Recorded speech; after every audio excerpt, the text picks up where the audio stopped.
সময়ের বেড়াজালে আমরা সবাই আষ্টেপৃষ্ঠে জড়িয়ে আছি। আমাদেরকে সময় ধোঁকা দিয়ে চলে যাচ্ছে প্রতিনিয়ত। যখন আমরা সেটা অনুভব করি তখন অনেকটা দেরি হয়ে যায়। তাই আমাদের উচিত যে কোন সময়কে সঠিকভাবে কাজে লাগানো, যেন এই নিয়ে আমাদের পরে কোনো আফসোস না থাকে। পায়েল ফারহানের বাসায় এসেছে গোটা 7 দিন হয়ে গেল। কোনো রকম বই পড়ে টিভি দেখে সময় পার হয়ে যাচ্ছে ওর। কখনো হয়তো সে ভাবেনি তার এত বড়লোকের বাড়িতে বিয়ে হবে। এই সব কিছুই ছিল তাদের কাছে ছেঁড়া কাঁথায় থেকে লক্ষ টাকার স্বপ্ন দেখার মতন।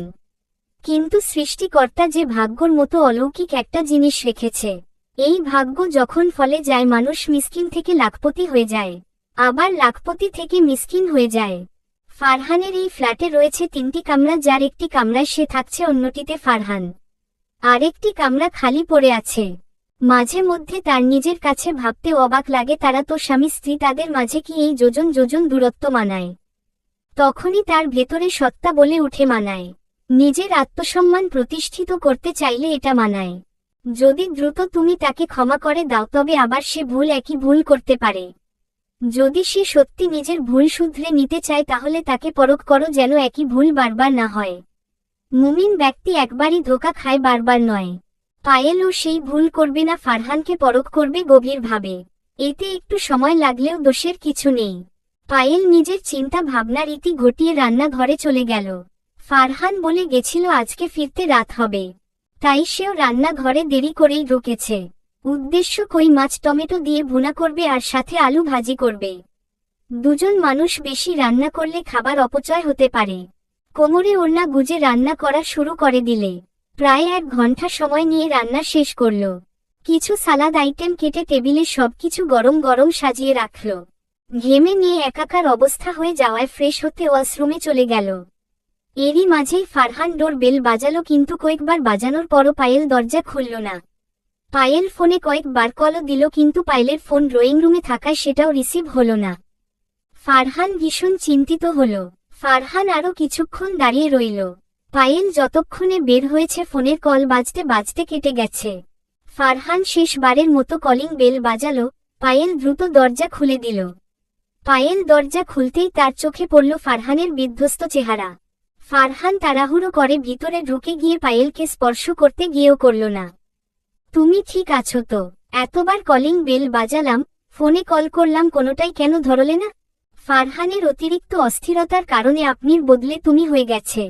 পায়েল দুঃখিত হয়ে উত্তর দিল, আই এম সরি, আসলে রান্নার শেষে আমি ঘেমে গেছিলাম, তাই শাওয়ার নিতে গেছিলাম একটু, যার জন্য আমি শব্দ শুনতে পাইনি।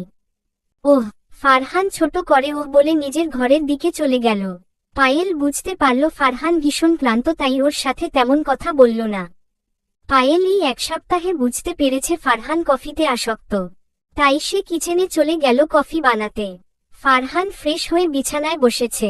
দরজা খটখটানির শব্দ পেয়ে দরজার দিকে তাকালো। আসবো? আসুন, আমি তো বলেছি আমার রুমে আসতে, আপনি অনুমতি নেবেন না। পায়েল কোন বক্তৃতায় না জড়িয়ে ফারহানের কাছে এগিয়ে গেল। হাতে রাখা কফির মগটা ফারহানের দিকে এগিয়ে দিল। আপনার হয়তো এটা প্রয়োজন। ফারহান পায়েলের হাতের দিকে তাকল। এই মুহূর্তে তার সত্যি 1 কাপ কফির প্রয়োজন ছিল। আজকে অফিসে এক ক্লায়েন্টের সাথে তর্কে জড়িয়ে পড়েছিল সে, যার দরুন মাথাটা ভীষণ ধরেছে। ধন্যবাদ, চাইলে কিন্তু আপনার জন্য 1 কাপ আনতে পারতেন। আমি কফি খাই না। ওহ। ফারহান কফি খেতে খেতে প্রশ্ন করল, আচ্ছা আপনি তো আমাকে পছন্দ করেন না, তাহলে আমার কেয়ার করেন কেন? আসলে আমি মানুষটাই একটু উদার প্রকৃতির, তাই। ফারহান মুচকি একটুকু হাসি দিয়ে বলল, কতটা উদার দেখতেই পাচ্ছি। এতদিন যাবৎ ভালোবাসার আবদার করছি, উদারতা দেখিয়ে সেটাও তো দিতে পারেন নাকি? আপনাকে দেখলে আমার অদ্ভুত অনুভূতি হয়। ঠিক ঘৃণা নয়, যেটা আপনাকে আমার করা উচিত।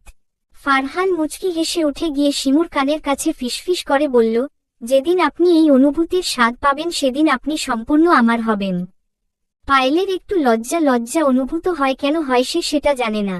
পায়েল নিজের কক্ষের দিকে যেতে যেতে বলল, আপনার খিদে পেলে আমাকে ডেকে দিয়েন। ফারহান মনে মনে বলল, খিদে তো লেগেছে, প্রেম প্রেম খিদে লেগেছে আমার। এত রাতে পার্থর ফোন দেখে পুষ্পা অবাক হল। ছেলেটা দিন দিন বেপরোয়া হয়ে উঠছে। আগে এরকম ছিল না। প্রথম প্রথম যখন ফারাবি ভাইয়ার সাথে সাথে আসতো তখন তাকে দেখে মনে হতো ভাজ্জা মাছটাও উল্টে খেতে জানে না।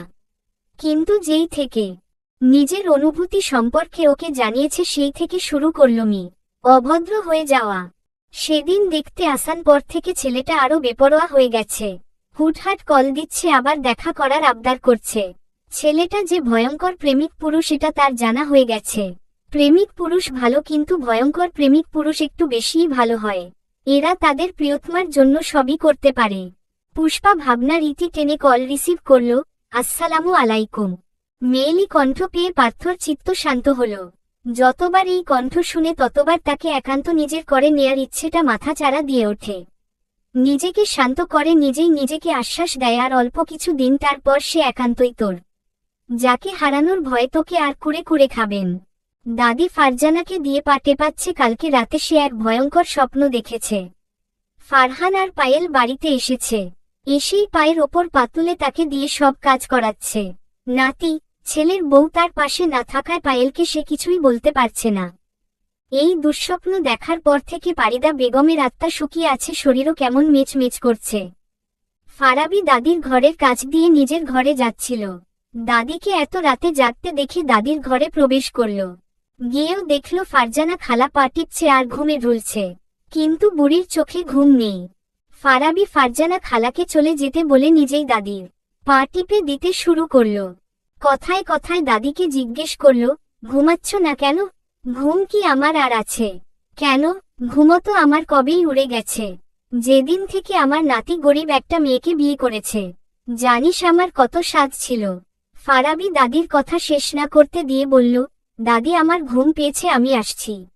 নিজের কথা শেষ করে ফারাবি আর এক সেকেন্ডও দেরি করল না, দ্রুত দাদির কক্ষ থেকে বেরিয়ে গেল। পারিদা বেগম নাতির চলে যাওয়ার দিকে বিষণ্ণ চোখে তাকিয়ে রইলেন। তার কথা শোনার মতো কেউ নেই। চলবে।